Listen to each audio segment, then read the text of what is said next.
This is an article talking about Activision Blizzard. The stock actually did go up 30% the day this came out. It says dozens of Activision's staff out over misconduct allegations.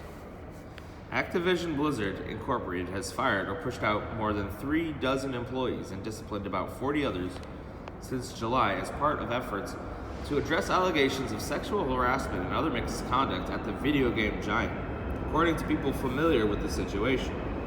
A summary of those personnel actions was scheduled to be released by Activision before the winter holidays, but Chief Executive Bobby Kotick held it back, telling some people it could make the company's on track 4, please. It could make the company's workplace problems seem bigger than is already known. The people familiar with the situation said Activision's moves follow sustained pressure from shareholders, staff, and business partners for more accountability over its handling of misconduct issues. The recently completed summary also says Activision had collected about 700 reports of employee concern over misconduct and other issues. In some cases, separate reports about the same incidents since July, when a California state agency filed a lawsuit against the company over harassment claims. An Activision spokeswoman, Helene Klasky, confirmed that 37 people have exited and 44 have been disciplined as part of the company's investigation. She disputed the 700 figure. In a statement, she said employee comments included statements on social media, and the issues raised ranged from what she described as benign workplace concerns to a small number of potentially serious assertions, which the company has investigated. She said, "The assertion regarding Mr. Kotick is untrue, and our focus is making sure we have accurate data and analysis to share." Santa Monica, California-based Activision, the maker of popular game franchises including Candy Crush and World of Warcraft, has been under intensified scrutiny since a Wall Street Journal investigative article in November showing that Mr. Kotick, who has served as CEO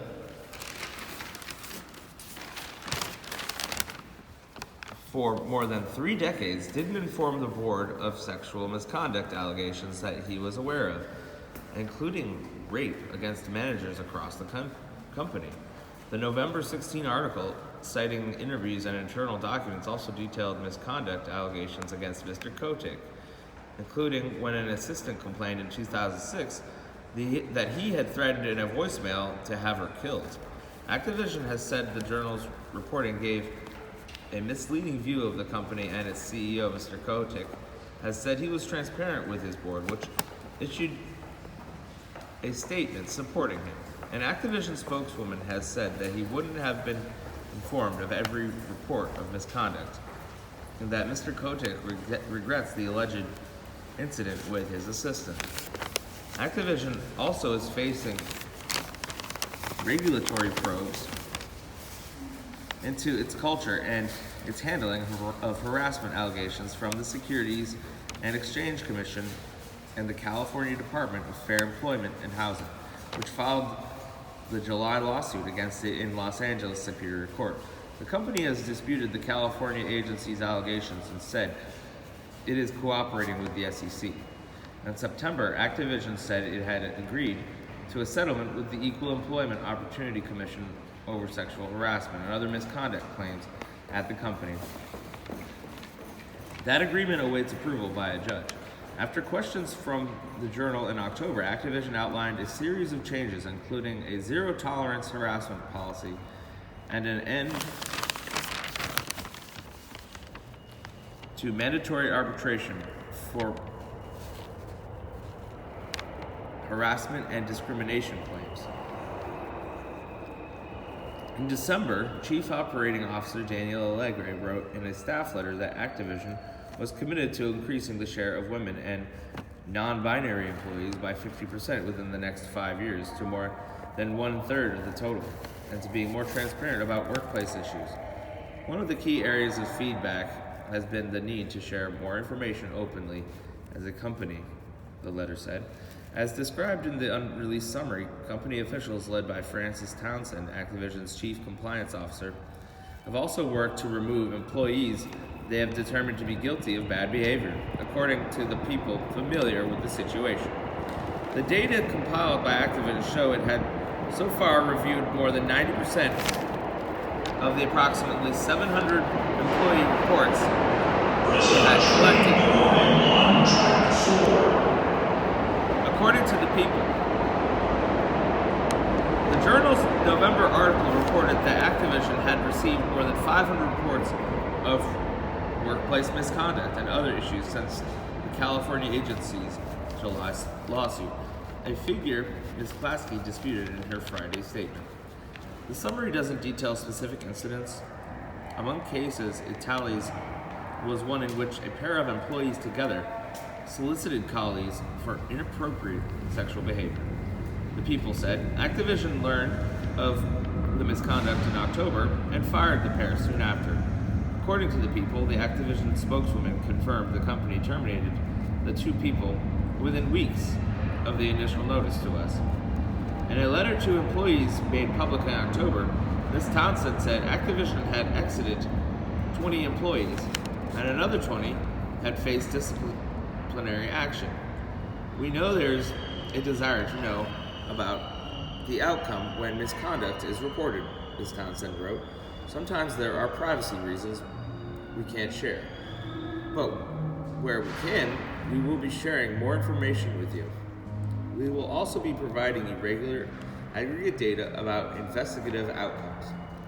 Following the Journal article, nearly a fifth of Activision's roughly 10,000 employees signed a petition calling for Mr. Kotick to resign. The company also has faced questions from major business partners.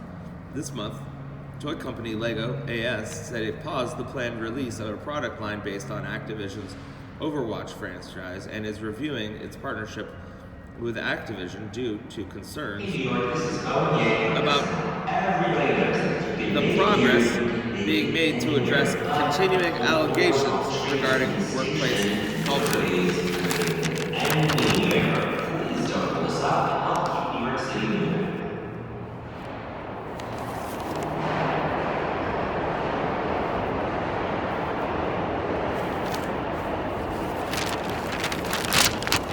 Ms. Klasky said Activision values Lego's feedback and is talking with the company about changes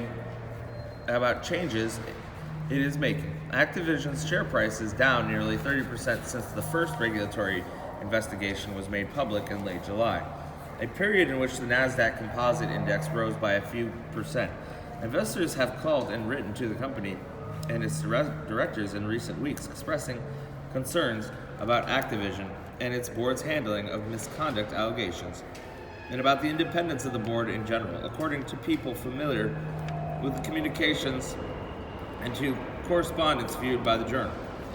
Ms. Klasky said Activision is routinely in discussion with our shareholders regarding inquiries they make.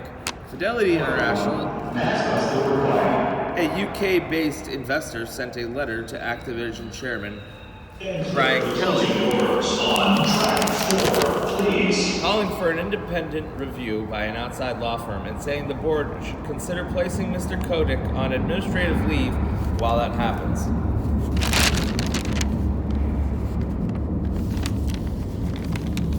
The letter, viewed by the Journal, is dated November 30th and hasn't been previously reported. It also asked for more board independence and pointed out that Mr. Kelly and lead independent director Robert Morgado both have served in their roles for more than 20 years.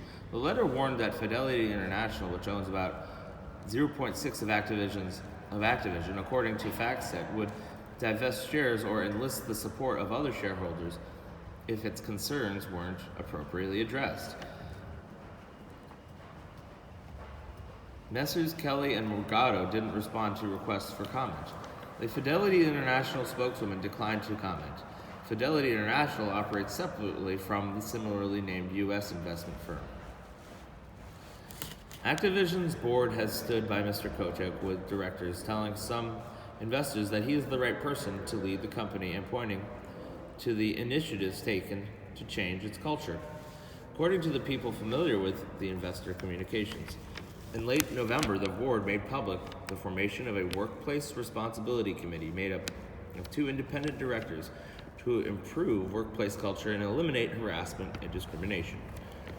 Mr. Kotick told senior managers in the days after the Journal article that he would consider leaving Activision if he couldn't quickly fix the culture problems.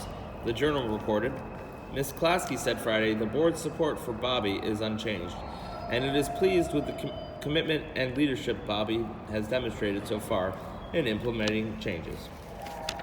Wow, that sounds pretty bad. Look at all these people with signs. It says right here, Activision is facing regulatory probes into its culture and its handling of harassment allegations from the Securities and Exchange Commission and the California Department of Fair Employment and Housing above. Company's employees at a protest in July in Irvine, California. Wow. Well, good thing they're trying to crack down on it at least. Maybe Mr. Kotick should resign.